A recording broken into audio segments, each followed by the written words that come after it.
മൂന്നുപേരും വന്നിരിക്കുന്നത്?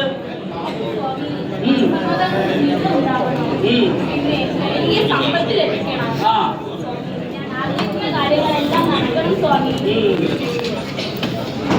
സ്വാമി, ധനലഭ്യത ഉണ്ടാവണം. എന്റെ കുടുംബത്തിന് വലിയ ഉയർച്ച ഉണ്ടാവണം. ഞാൻ ആഗ്രഹിക്കുന്ന കാര്യങ്ങളെല്ലാം നടക്കണം. പിന്നെ എനിക്ക് PSC പരീക്ഷയിൽ 1ാം റാങ്കായി പാസ്സാവണം സ്വാമി. സ്വാമി, മനസമാധാനമുള്ള ഒരു ജീവിതം ഉണ്ടാവണം. കൂടുതൽ ധനലഭ്യത ഉണ്ടാവണം. ഞാൻ വിചാരിച്ച എല്ലാ കാര്യങ്ങളും സാധിക്കണം. പിന്നെ എന്നെ കുറ്റം പറഞ്ഞവര് എല്ലാവരും കുറ്റി അറ്റ പോണം. നന്നായി പ്രാർത്ഥിക്കാം. എന്നാൽ നിങ്ങൾ മൂന്നുപേരും കൊണ്ടുവന്നിരിക്കുന്ന കോഴികൾ ഈ വലിച്ചറയിൽ നിരത്തി നിർത്തൂ. ഈ പൂജാവിധിക്ക് അതിന്റെ സമ്മതം ചോദിക്കുവാനുണ്ട്. എന്ത് സമ്മതമാണ് സ്വാമി?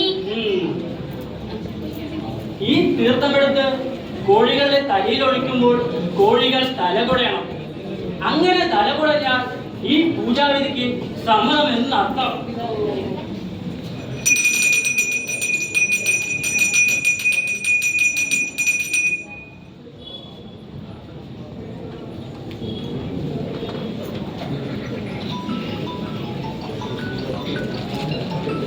സ്വാമി, പൂ പോലെ കളിഞ്ഞു വരണം.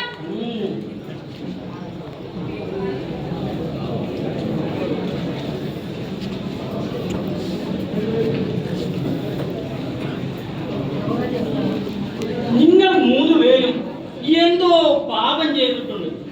അതുകൊണ്ടാണ് ഈ കോഴികൾ തലകുടയാത്തത്.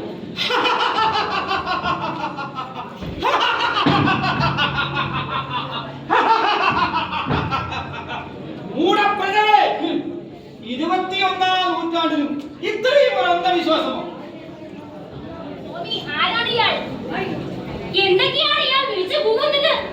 ഈ കോഴികളെ ബലികൊടുത്തത് കൊണ്ട് നിങ്ങളുടെ ആഗ്രഹങ്ങൾ സാധിക്കുമോ?